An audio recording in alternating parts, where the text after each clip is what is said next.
Hello, Mr. Alex Barker. Welcome to the show. Hello, Mr. Tim Chatton. So, we're here today to talk about this project you're working on, The Last Well, Yes. and about to start production. Is that kind of the Yes, gist? Yep. the script is written, the DP is hired, the producer and myself, Renee, the producer, and myself have been steadily at work for this for about a year now. Hmm. And then obviously we're doing Kickstarter to raise funding for the film. Gotcha. So if that happens, Yep. then we begin production. Gotcha. And the Kickstarter is like getting you guys out to the site to record and all that kind of hmm good stuff. Yeah, it provides funding for both the budget of the equipment, the locations, paying for the gas to get out there because we're going to be in the middle of the desert. So we're yeah. So you're not like straight in the desert and dying to make Right. the We yeah. don't want this is not method filmmaking. Like method filmmaking would be like if Waterworld was for real and like they were stranded and they had to edit on the island and they had or on the floating contraption, Oh whatever they yeah. Kevin Costner built. Yeah. You And have not 12 edit, hours to edit before the battery on your laptop dies. right, exactly. That would be impossible. Yes. But yeah, so it's for supplies and for a lot of water actually to make sure everyone stays hydrated and doesn't keel over. Yeah, it's important. It is, and then We discovered that in Joshua Tree that one time. we almost did. We almost died. Yeah, yeah. That was I a was the only one that brought water. you were the smart one. I did bring water, but it was a very scant amount. Like Yes. when you go through about 24 ounces within about an hour, you realize something is desperately wrong. Oh, yes, Um, yes. so yeah. So anyway, but So that's what's where the synopsis of like the film?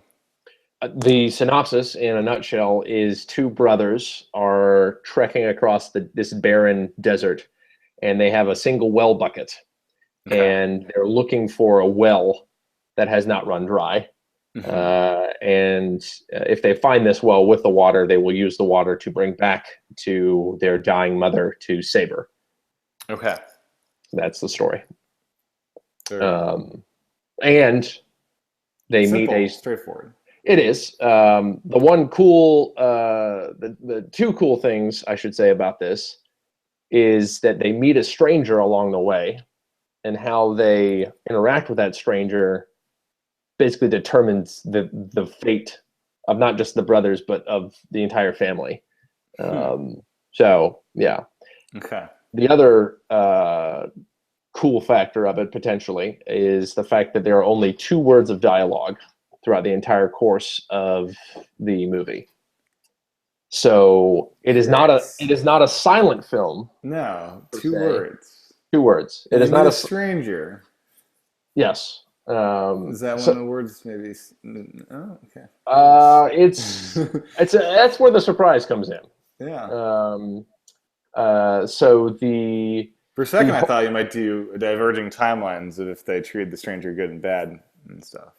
that's not a bad idea, but we're not pulling a Run Lola Run No, or no. Memento or any of those kind of time shifting. This is very straightforward, singular direction plotting where one decision will inevitably cause a consequence of one Yeah. way or the other.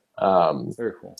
But yeah, so it's kind of if you are familiar with I know you personally are, but Hmm. for those listening, if you're familiar with the way Sergio Leone would do um, would do his spaghetti westerns, Yep. especially like Once Upon a Time in the West, you have the beginning.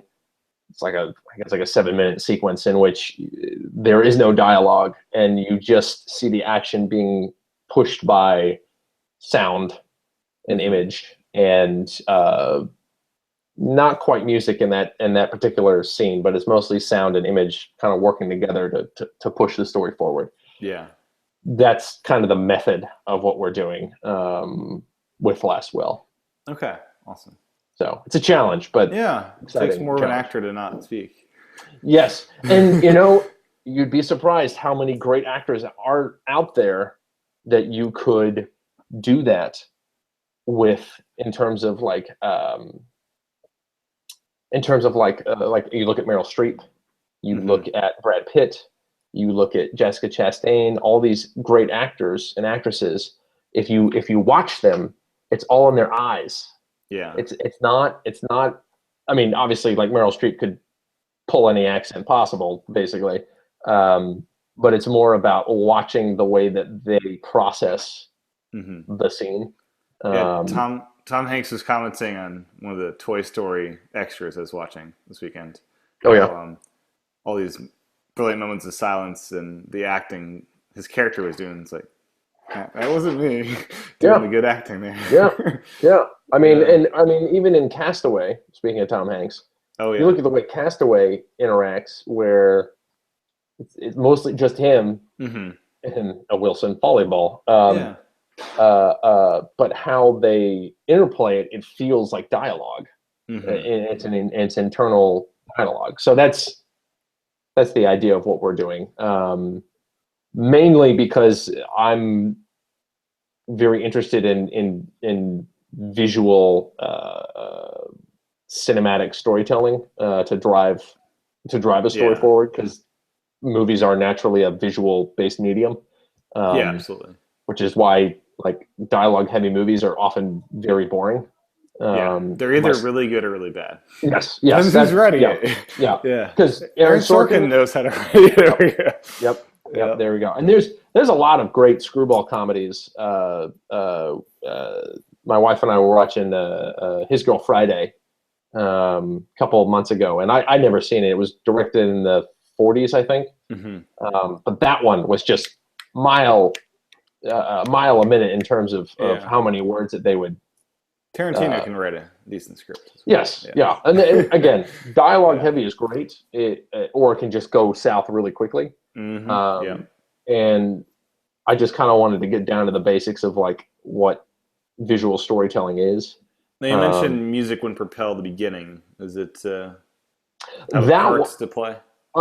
music does have a part to play, and in fact, there's a dear friend of mine who is the composer for the film, and he lives and works in New York City. Mm-hmm. And he actually did the last project with me, Escalation. Yep.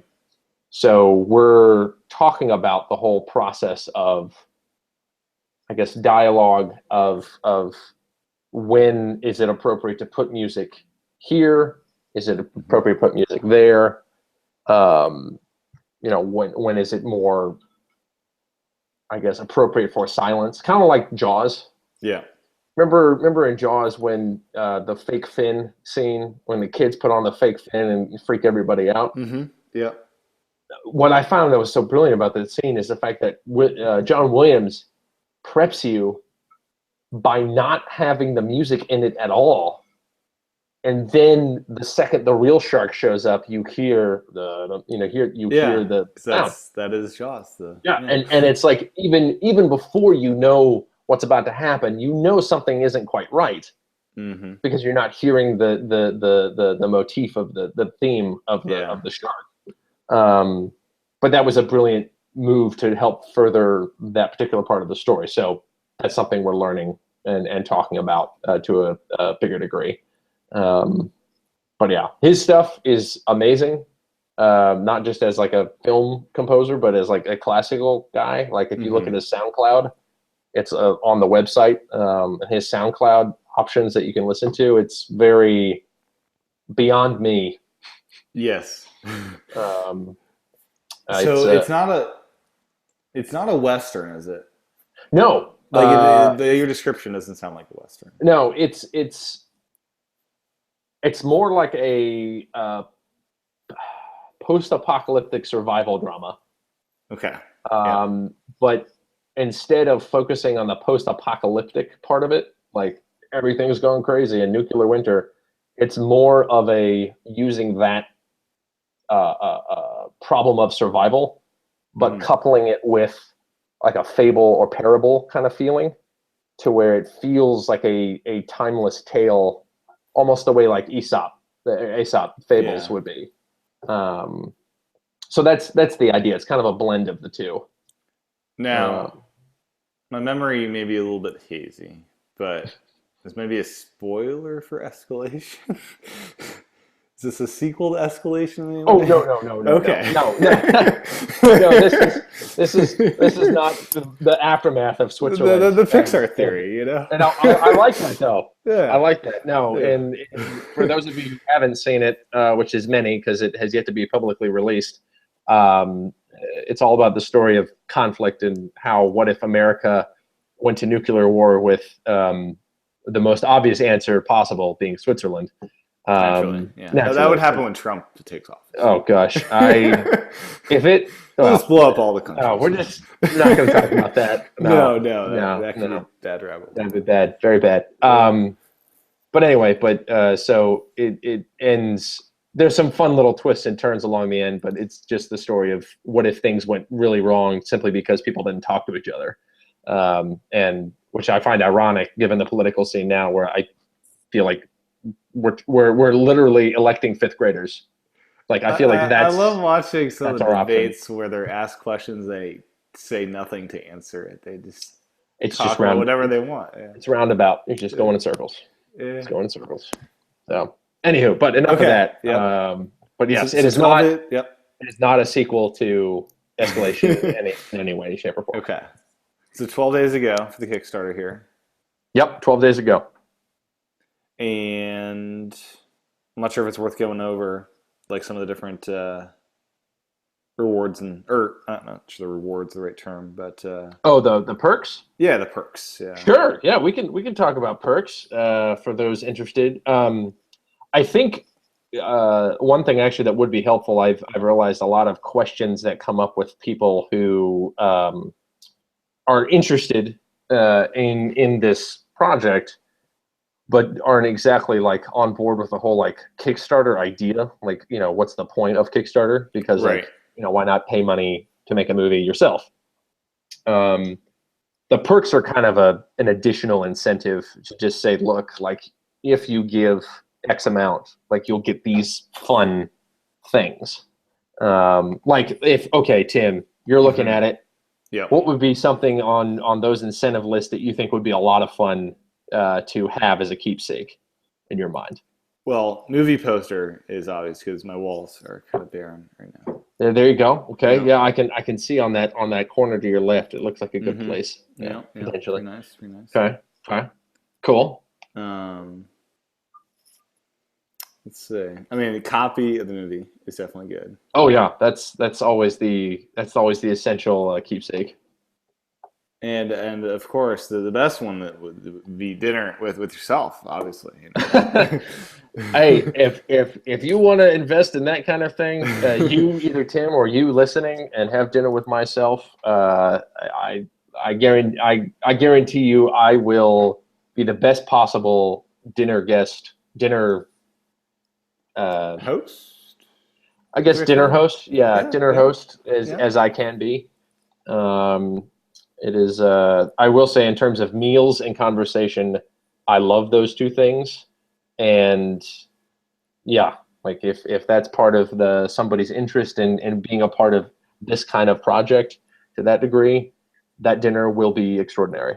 Yes. But yeah, I mean, these perks are a way to incentivize in some ways people to give, but also the whole idea that like this is a project that is a passion project. It's kind of a phrase that gets tossed around a lot in terms of stuff like this, but in terms of short films don't make money. Like that's just it was noted on the Oscars as such. Yeah. Oh yes, Louis C.K. talking about it. Yes. Yeah.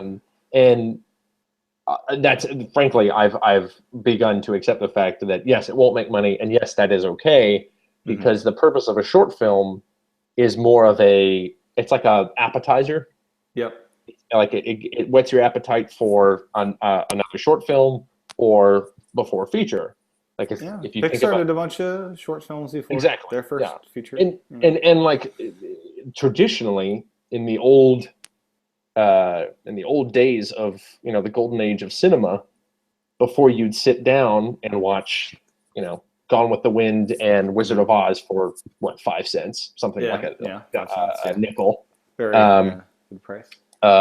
You would sit down, you'd see a 5-minute short. Yep. Normally it would be animated, but you would have a short.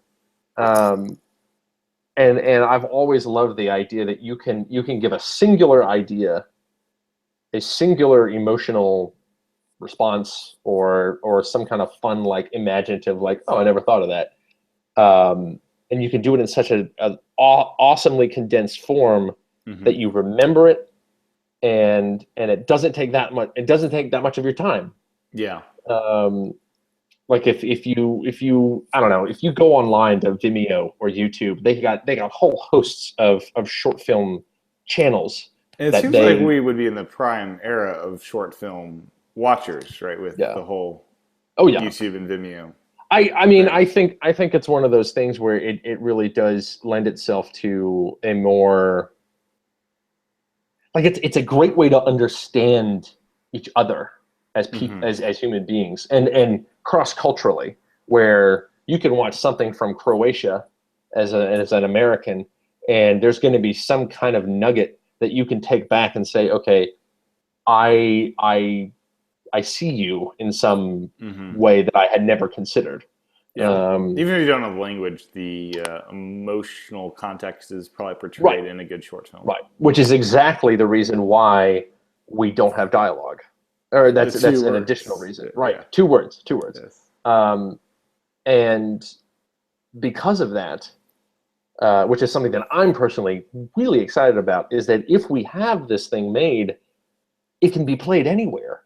And any person, I hope, will understand the story. I mean, and that's what in essence, like, fables and parables are meant to portray, is it's a universally understood truth, whatever that is. Yeah. In our case, we're focusing on the idea of community, and what that means in light of when you don't have much.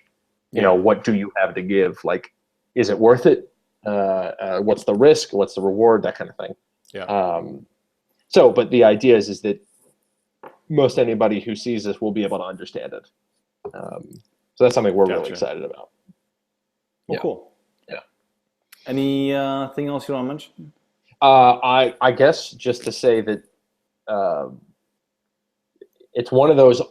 Kickstarter is one of those things. It's an all or nothing. So we're putting ourselves out on a line of, basically, we want to reach this level of funding because we know that in order to have a quality picture, we have to reach a certain amount. You know, we've already budgeted this out, and basically, if we get the funds, we're ready to go. Yeah. But because Kickstarter is an all or nothing. Indiegogo's where it doesn't matter. Correct. But we knew that if we were to do this at the level that we know that we can do, partial funds, you'd feel bad because, like, you can't do it right. Well, and there's only so much that there's a level of respect that we want to have for both the funder and also the crew and cast member, because many of these folks are working pro bono. The actors, will be paid a certain amount, but obviously not as much as they would be for a much higher paying project. Right. Yeah. But it's something that we know that, like, that's the level that we want to achieve, and if in order to make it as good as possible, that's what we're trying to do. So, if you, whoever is listening to Tim and I, if you are interested in doing this, just know that it is a cause that not just myself, but many, the DP, the producer, and a few other members of the crew are very excited to be able to tell this story. It's just that we need the money. We are not people of great means by any stretch of the imagination. And it takes something like this to make it actually happen. So yeah. So to find it, Kickstarter.com, and then just search The Last Well. You can look up The Last Well, and you'll find it.